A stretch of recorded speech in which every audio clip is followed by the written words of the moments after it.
Retour sur le plateau de Direct Verso, nous sommes dans la deuxième partie de l'émission, c'est au cours de laquelle le professeur Moukoko Prison, notre invité, va recevoir donc ces deux contradicteurs. Mais avant, professeur, bienvenue sur ce second plateau. Je vous remercie. Je voulais juste préciser, quand vous disiez tout à l'heure dans la première partie que les gens sont identifiés en fonction de leur région d'origine, les Bamileke font les doubles réunions, les Bassas sont colériques et belliqueux, les Bétis sont jouisseurs. On dit qu'ils sont comme ça. Oui. Non, surtout, et les Sawa crient Ayombane. Voilà, les Sawa sont un peu flemmards sur les bords. C'est tout ce que ça fait. Dans l'absolu, quand on observe, ce n'est pas totalement faux. Vous savez, il faut se méfier des demi-vérités. Parce que les demi-vérités, c'est des demi-mensonges. Et en général, ça conduit vers des situations qui deviennent rapidement incontrôlables. D'accord. Donc moi, je me méfie des demi-vérités. Bon, il est possible que ma formation de matheux, il soit pour quelque chose, mais je ne suis pas très chaud avec les demi-vérités. D'accord. J'ai introduit votre premier contradicteur, le professeur Sinjun Pokam. Bonsoir, professeur. Bonsoir. Merci infiniment d'être sur notre plateau. Merci aussi de rencontrer mon grand frère. Ah, vous connaissez? Puis il est en terminale quand je suis en sixième. Oula, au lycée Leclerc. Pour nous, c'était nous les admirions. On était très peu au lycée. Hein. C'est le lycée de Blanc, le lycée Leclerc. Aujourd'hui, vous êtes collègue? Disons comme ça. Mais il reste mon grand frère. Les matheux surtout, parce que... Et puis là, nous, on ne connaît pas ce que vous êtes en train de dire. Je ne connaissais pas sa tribu, moi. Enfin, je veux dire, c'était des grands matheux. Lui, il a choisi les mathématiques et vous avez choisi la philosophie. C'est plus tard, ça. C'est plus tard. Enfin, je suis en sixième, vous faites... j'ai fait d'abord C, hein, avant de basculer vers A. Ouais, mais non, je veux dire qu'on vous désignait en fonction de vos capacités en mathématiques, en physique. Et chacun de mes amis, oui. Je sais que Kosunu, Mathieu, Adala, musicien, historien. Moi, j'étais bien enfoncé. C'est comme ça qu'on nous désigne, quoi, en fonction des capacités que tu manifestes en classe et tout. On ne dit pas, tu t'aides très bien, on ne connaît pas ça. Vous avez sans doute suivi la sortie très, très médiatisée, finalement, de Monseigneur Bakot. Vous avez suivi les échanges qu'on a eu avec le professeur Moukoko Prison dans la première partie de l'émission. Je vous laisse en la compagnie de votre grand frère, donc, pour les 15 prochaines minutes. Oui, mais j'ai suivi ça comme tout le monde. C'est une construction idéologique, tout ça. Quand la question de passion technique, hein, qu'on a transformé, on a transformé les passions patriotiques, animées, les pères fondateurs de ce pays, et tout ça. C'est pas que les tribunes n'existent pas comme réalité historique, mais ils géraient ça autrement. Moi, quand on apprend ces choses-là aujourd'hui, c'est une bourgeoisie incapable de construire, d'avoir une vision du monde. Et Fanon l'a lu. Hein. Fanon a dit que notre bourgeoisie comprador, comme il dit, néocoloniale, dans l'impossibilité où elle est de construire des institutions viables, elle est économiquement faible, mais elle va s'appuyer sur les techniques, il va exacerber les passions techniques, qui sont à la limite de passions meurtrières. Il faut faire très attention. Parce que dans la construction historique, Marx n'a pas saisi ça. La dimension ethnique de l'histoire, parce que bon, il fallait construire la nation très rapidement là en Occident, mais vous voyez que quand on ne fait pas très attention à ces choses-là, eh bien, elle peut devenir extrêmement meurtrière. Quand Diop a introduit ça, il nous dit de faire très attention à ça. Il a dit, avant que les fondements de l'Union soviétique, l'éclatement de la Yougoslavie, avant le Rwanda, très avant, dont la bourgeoisie est en train de jouer avec le feu. C'est pour ça qu'il faut les arrêter rapidement. Et quand ça s'installe dans l'église, le grand frère a dit quand même qu'il y a eu des prêtres en 87. Il décrit là une situation extraordinaire, une séquence de notre histoire, hein, qui est très importante parce que l'église va se mêler, et se mêler d'ailleurs toujours contre la nation. Vous savez, c'est une tradition dans l'église catholique d'être contre ce qui peut promouvoir la nation camerounaise, du traité des communistes, tout ça. Donc, c'est quelque chose qu'on a construit. Nos parents même ne connaissaient pas ces choses-là. Ils allaient partout. Mais est-ce qu'il n'y a pas un peu de susceptibilité aussi? C'est-à-dire qu'aujourd'hui, le Cameroun, c'est incontestable, il y a plus de 250 ethnies et c'est généralement présenté comme l'Afrique en miniature et on s'en vante, on estime que c'est ce qui fait la force du Cameroun par rapport aux autres pays africains. Est-ce qu'aujourd'hui, on n'est pas devenu un peu paranoïa, un peu susceptible que dès qu'il y a évocation de l'ethnie, on parle de tribalisme? Ils disent même ça, que le Cameroun, l'Afrique en miniature, mais ils n'y croient pas. Mais si vous prenez par exemple l'hymne national du Cameroun, ceux qui ont construit cet hymne-là en 28, ils te disent de l'Afrique soit fidèle enfant. Donc vous voyez comment ils relativisent cette notion du Cameroun qui serait complètement différent par rapport aux autres. Et vous n'y croyez pas, vous? C'est pas que je ne crois pas. Mais si vous limitez le Cameroun déjà dans les frontières fabriquées depuis Berlin, mon ami, vous avez des Haoussa ici qui sont au Nigeria, vous avez des Bami qui sont des Tika. Si vous faites une histoire objective, ceux qui ont écrit l'hymne national, ils avaient raison. Sans qu'il faille transcender ce qu'on appelle les réalités ethniques. Voilà. L'UPC le dit. Quand tu lis les textes fondateurs des gens, des pères fondateurs de l'UPC, ils vous disent que c'est une réalité historique. Il faut respecter cela. Ne pas transformer ça en guerre contre les autres, en les désignant comme je ne sais pas quoi, ils sont travailleurs, les autres sont pareils. Ça, c'est des clichés. Il faut faire très attention. Je t'ai dit, nous admirions des grands faits comme ça, je ne savais pas de quelle tribu était. Des grands faits Nguéa. C'est plus tard que je vais savoir. Est-ce que le professeur Sindjoun Poukam n'exagère pas un peu? Est-ce qu'il n'est pas un peu apocalyptique dans son raisonnement? Non, je vais dire un mot. S'il vous plaît. Je vais vous surprendre. Dans les années, en 97, le président de l'UPC de l'époque, Ndine Toumaza, il me téléphone. J'avais été élu secrétaire national de l'organisation. Il me dit, camarade Moukoko, je dis, président, qu'est-ce qui se passe? Il dit, mais tu sais que c'est depuis 15 jours que je sais que tu n'es pas un vrai Douala. Ouais. N'est-ce pas? Bon, je lui dis, oui, président, moi je suis du Mungo, je ne suis pas un vrai Douala. Bon, ça c'est pour dire que les origines ethniques des gens. Moi, quand j'étais au collège ou au lycée, parmi mes meilleurs copains, il y avait des Sawa, des Bamileke, et ils le sont restés jusqu'aujourd'hui. Ils sont restés des amis à moi jusqu'aujourd'hui. On ne s'occupait pas de cette histoire-là. Alors, une des idées que j'essaie d'exposer dans ce livre est la suivante. Les classes dominantes là chez nous, la bourgeoisie néocoloniale, est faiblarde. Il a dit tout à l'heure. Elle est faiblarde. Face à l'impérialisme étranger, elle ne peut pas grand-chose. Elle ne peut pas, et en plus, elle ne s'enrichit pas avant de prendre le pouvoir, comme ce qui s'est passé en Europe. En Europe, la bourgeoisie domine d'abord l'économie avant de prendre le pouvoir politique. Ça ne peut pas se passer chez nous, ça ne s'est pas passé comme ça.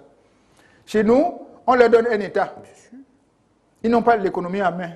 L'économie est aux mains des Américains, des Canadiens, des Français, des Allemands, etc. Alors, qu'est-ce qu'il lui reste? Il lui reste l'appareil d'État et elle joue à contrôler cet appareil. Pour contrôler cet appareil, il lui faut jouer sur le clientélisme ethnique. Parce qu'en plus, ils ont imposé le parti unique. Donc plusieurs partis, même de la bourgeoisie, ne se battent pas. Non. La comédie qui se passe là depuis 20 ans non plus, ce n'est pas du multipartisme, ça. Oui, mais dans le donc, c'est pour dire que Sindjoun, on a l'impression quand même qu'il a un tableau un peu plus apocalyptique. Non, il n'est pas apocalyptique. Il n'est pas apocalyptique, mais regardez ce qui se passe dans le monde. Regardons le monde réel, tel qu'il est. Qu'est-ce qui compte aujourd'hui dans le monde réel? La Chine, l'Inde, la Russie, les États-Unis, l'Union européenne. Et ils ont compris que morcelé là. La France ou n'importe quel autre pays, c'est rien du tout dans le monde aujourd'hui. Le Brésil, voilà ce qui compte. Absolument. Pendant ce temps, qu'est-ce que nous on fait? Alors que les autres vont vers l'unité continentale. Ils forment des pays qui sont pratiquement un continent. L'Australie. Nous, on dit non, la tribu, le village. Oui, il y a des associations d'étudiants du village. Je n'ai pas rencontré une association d'étudiants bamileke, mais j'ai rencontré aussi bien à l'ESSEC, où j'ai donné des cours, qu'ailleurs, les étudiants de Badankop. Les étudiants de Bafangwa. Qu'est-ce que ça signifie exactement dans le monde d'aujourd'hui? Oui, mais professeur Sindjoun Poukam, est-ce que vous n'avez pas l'impression que si on se dirige vers l'unité continentale que préconise le professeur Mokoko Priso, on va exacerber ces problèmes Absolument qui sont aujourd'hui? Non, on ne va pas les exacerber. Absolument Au pas. contraire. On a déjà les égoïsmes des États aujourd'hui qui sont difficilement Mais c'est les égoïsmes des bourgeoisies, justement. Ces États... Écoutez, excuse-moi, Sindjoun, en 1986, les chefs d'État de l'UDA avaient demandé à Foualé Ambroise, qui était à l'époque secrétaire exécutif de l'UDA, de produire un rapport expliquant pourquoi l'UDA est bloqué. fallait en réduire son staff, ils ont produit un rapport. Et une des conclusions majeures, c'était que l'UDR est bloqué à cause de l'absence d'unification politique. Et de la, comment on appelle ça? Le fait que chaque pays veut conserver mordicus sa prétendue souveraineté. Une souveraineté qui t'amène à ne même pas pouvoir payer tes fonctionnaires 12 mois sur 12. Mais c'est de ça que je parle. C'est peut-être à cette échelle-là qu'on va arriver si on se dirige vers l'unité continentale. Non, pas du tout. Je vous assure que on n'a pas de choix. Il faut fabriquer les enfants à transcender très rapidement. Bien sûr. Très rapidement. Ça n'est très rapidement ce qu'on appelle le cadre national. Ils n'auront d'abord pas cette souveraineté immense effrontément. Puisque quelle est la souveraineté d'un État comme la France? Je parle de la France parce que nous y sommes attachés pour des raisons isolées. Elle n'en a plus. Se déplacer à Bruxelles, sur le plan monétaire, ils sont condamnés à le faire. Et un Camerounais, qui est contemporain du grand frère, Xinjiang Puemi, il a dit que monsieur, il disait même à l'Europe, vous devez construire l'union monétaire, il ne l'avait même pas. Et doubler immédiatement de l'union politique. Sinon, vous allez vous casser la gueule. Il écrit ça en 1980. Et ça s'applique à l'Afrique aussi. Et il dit en même temps, si vous ne réformez pas les systèmes mondiaux aujourd'hui, vous allez déboucher sur la guerre de monnaie. On y est. Vous allez avoir la régression sur le plan, n'est-ce pas, de vie des gens. Vous voyez, ça c'est ce qu'on a dessiné, ce que les grands ancêtres fondateurs de ce pays, c'est-à-dire l'UPC, nous a indiqué. Il faut dire quand même qu'en 1947, Oumniobé et Cheikh Anta Diop pensaient déjà à l'État fédéral noir. Donc on n'a pas à perdre le temps pour dire à une bourgeoisie qui suscite des querelles extrêmement inutiles dans l'église. C'est de la diversion. Ce qui se passe, c'est de la diversion. Et cette diversion a un objectif. C'est-à-dire que c'est un chemin où la bourgeoisie est condamnée à cause de sa faiblesse originelle et économique. À cause de cette faiblesse, elle ne peut faire que du clientélisme. Et par conséquent, c'est une politique et c'est un groupe de gens qui nous mène vers une impasse. On va vers une impasse là. Si, parce que vous aurez... Alors attention, parce qu'une guerre comme celle qui a eu lieu au Rwanda, si elle éclate au Cameroun, ce n'est pas 1 million de gens qui vont mourir. Non. Oui, parce qu'il y aura des alliances ethniques. Au Rwanda, ils étaient deux, face à face. Ici, là, quand le jeu des alliances va commencer à jouer, tel avec tel contre tel, etc., vous allez voir, c'est 5 millions de gens qu'on va égorger. Donc, du coup, pour vous... Donc, il faut que cette politique-là cesse. Pour vous, Monseigneur Tonye Bakot est à côté de la plaque. Absolument. Donc, je ne suis pas sûr que l'Église fonctionne comme ça. On vous a dit quand même que Monseigneur était déjà dans le cadre, dans une mouvance à Douala en 1987, donc, sur ces fameux textes qui s'appellent Éclairage des autochtones. Tenez-vous bien. Nous, on n'avait jamais connu ce qu'on appelle les autochtones. Pourtant, c'est dans la loi fondamentale du Cameroun. Je vais vous dire comment ça se passe. C'est une construction. Quand le président de la République, Paul Biya, entre en compétition, en conflit radical avec son illustre prédécesseur, le président de la République va commettre un comité. Un comité pour réfléchir sur le destin de RDPC, non, de UNC à l'époque. Et c'est alors qu'on va introduire, n'est-ce pas, la notion d'allogène, d'autochtone, minorité, dans ce fameux texte-là. On est en 83-84. Il est composé de Sengako, Joseph Baouna, Ndumba, Charles Ngango, et Pouma, et Mengeme. C'était un comité qui rédige un rapport de 13 pages, qui va cheminer jusqu'à déboucher sur la Constitution de 1996, dont vous parlez. Où on va consacrer des notions telles que allogène, autochtone. Nous, on n'a pas connu ça. Quand je dis c'est mon grand frère, je l'identifie aux mathématiciens que je connais. Donc, du coup, on va te dire, et ça va faire descendre les gens dans la rue. Dans la rue, il a fallu avoir une guerre là-bas entre les Sawa, les Bami, machin comme ça là-bas, ou entre les Bétis et les Bami. Dites-moi simplement, si nous faisons un recul, 100 ans en arrière, vous avez déjà vu les Bassa et les Bami entrer en guerre contre les autres, ou je ne sais pas moi, ou les Bami contre les Bétis, ça n'existe pas dans notre histoire. Alors, pour répondre à votre Donc, question... c'est une construction idéologique par une classe extrêmement paresseuse. Par rapport à ce que Sinjun dit, vous avez dit il est complètement à côté de la plaque, l'archevêque. Il a dit oui. Alors, moi, je formule la réponse à cette question différemment. Tout le monde sait que les concours au Cameroun actuellement c'est largement bidon. Je ne dis pas que c'est totalement bidon, mais c'est largement bidon. J'ai parlé avec une jeune étudiante de l'école polytechnique à Yaoundé. Ça va à l'école, oui, c'est une fille à un ami. Ça va, oui, ça va, bon, et encore. Et encore, bon, ce qui gêne un peu, c'est que il y a des gens qui entrent par magie là-bas. Non, non, c'est la réalité. Comment ça par magie? Elle me dit, mais on est 300 par promotion. Si quelqu'un est dans les 100 premiers à l'entrée, c'est que c'est quelqu'un qui, en principe, est au-dessus du lot. Mais quand on le retrouve à la fin du premier semestre, parmi les 50 derniers, on se pose des questions. Comment il est arrivé là? Bon, donc, les concours et beaucoup de machins comme ça, des concours d'entrée dans des écoles, on sait très bien comment ça se passe. Pour parler comme que les Camerounais. Donc, son tort, c'est de n'avoir pas, en fait, d'avoir, pour ainsi dire, escamoté ce problème général des concours d'entrée qui se pose peut-être à l'université catholique, qui se pose peut-être, pour le formuler en termes de les Bamileke qui sont les plus nombreux, ou les Banyangui, c'est les Bakouli, etc. Alors qu'il sait très bien comment ça se passe. Il ne peut pas ne pas le savoir. Il nous reste juste 2 minutes. Oui, oui. C'est Djounjavi de vous poser la question. Oui. Si on part sur le principe, la société de l'idéal que décrivait le professeur Mkoko plus tout à l'heure, c'était celle où on partirait sur un principe simple de méritocratie, c'est-à-dire qu'on prendrait les meilleurs. Mais n'avez-vous pas l'impression qu'aujourd'hui, que si on arrive à cette, je dirais, extrémité, où on ne choisit que les meilleurs, il y a des tribus, des ethnies qui ne seront jamais représentées. Je vais vous répondre tout de suite. Il va falloir corriger des déséquilibres qu'eux-mêmes ils ont créés. Ils ont créé. On vous dit que quelqu'un peut entrer premier dans une école, qu'on fait concours régulièrement, et être dernier à la sortie. Ça veut dire quoi? Non seulement on ne fabrique pas une élite capable d'affronter le monde aujourd'hui. Capable. Le crime de cette bourgeoisie africaine, c'est de fabriquer des gens qui sont incapables de faire la compétition mondiale. C'est extrêmement grave. Ça veut dire que les enfants sont parfaitement conscients. Dans nos écoles, nous sommes des enseignants, nous le savons très bien. Qu'il faut faire très attention. Ils ont corrigé tellement de déséquilibres qu'il va falloir corriger. Et j'ajouterais mais pas en pénalisant les gens. Donner des bourses, faire des cours, faire des rattrapages pour mettre les enfants au niveau. Faute de quoi, nous allons...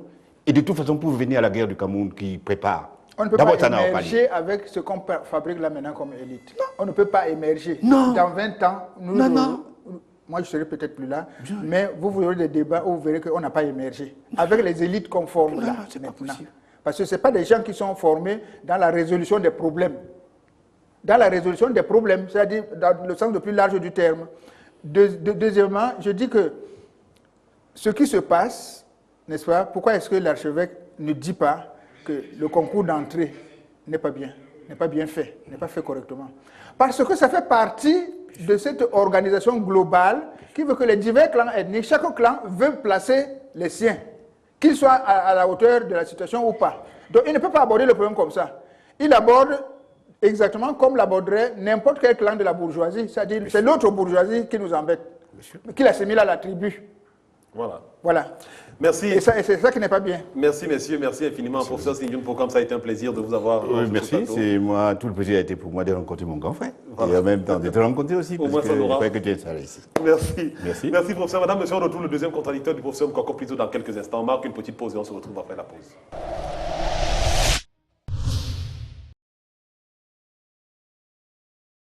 Retour donc dans cette deuxième partie de Recto Verso sur Vox Africa. Nous sommes toujours en compagnie du professeur Mkoko Plutôt sur la question du tribalisme en Afrique noire, le cas spécifique du Cameroun. J'ai cru entendre le professeur tout à l'heure dans l'échange avec le professeur Sindjoun que pour vous, l'objectif d'émergence 2035, c'est un peu du foutage de gueule. Je dis qu'il ne peut pas être atteint à moins qu'on ne change le système de fabrication de nos élites.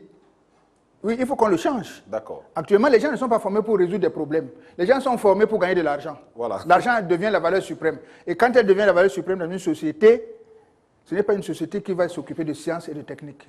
Et sans sciences et techniques, on ne peut pas prétendre à l'émergence. Revenons à la Corée. Pourquoi la Corée a émergé, la Corée du Sud? En 60, la Corée est au même niveau que le Cameroun. Et aujourd'hui, qu'est-ce qui s'est passé? Il s'est passé qu'ils ont mis la priorité sur la formation. Mais une vraie. Ce n'est pas notre formation avec les 7 forts, les 6 forts, les 4 forts qui sont reçus, etc. C'est pas ça. Vous êtes un universitaire, donc je suppose que vous savez très bien de quoi vous parlez. Mais, le spécialiste de la Corée en question, c'est le professeur Monondiana Hubert. Professeur, s'il vous plaît. Ça fait longtemps. Ah oui, ça fait longtemps. Bonsoir, professeur. Mais comme on dit, l'eau va tuer à la rivière. Je suis donc venu. Et dans le cas spécifique, nous sommes venus.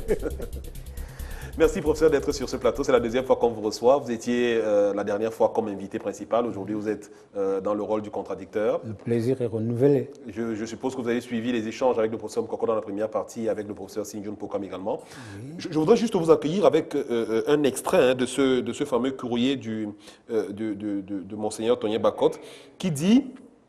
À valeur égale sur le plan intellectuel, il faudrait penser, le courrier s'adresse aux doyens de la faculté des sciences sociales de l'Université catholique d'Afrique centrale, à valeur égale sur le plan intellectuel, il faudrait penser aussi à recruter des enseignants venant d'autres régions et si possible respecter les quotas de telle manière que l'Ouest ne soit plus majoritaire en enseignants associés et en enseignants permanents. De façon brutale, est-ce que vous pensez qu'il y a un problème Bamileke? Mais je crois que Monseigneur Tonien Bakot a parfaitement raison, parce que nous sommes dans un pays plein de contradictions. Et quand vous assumez un rôle régulatoire, vous devez veiller à ce qu'il n'y ait pas de déséquilibre d'aucune sorte. Et c'est ça qu'on appelle construire un consensus.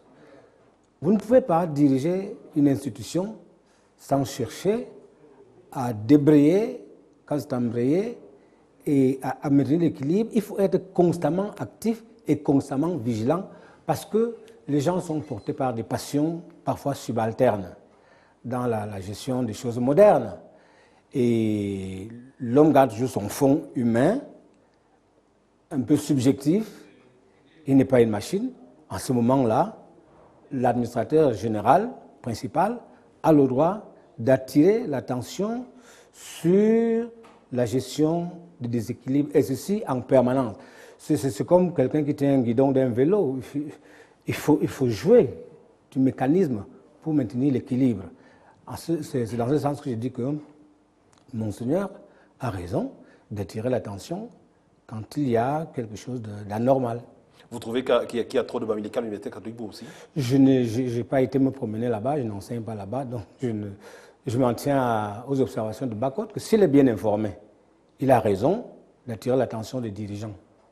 Le professeur Monondiana pense que c'est... Je voudrais dire un mot. Je vous en prie, allez-y. Oui, je voudrais dire un mot, précisément l'expression à valeur égale sur le plan intellectuel, quand on veut recruter des enseignants. Moi, je pense qu'on peut toujours trouver des critères pour discriminer et que les valeurs ne sont jamais égales. Les valeurs sont égales dans le Cameroun d'aujourd'hui où on dit « montre ton diplôme », il montre. Montre ton diplôme, il montre. On dit « c'est tous le certificat ».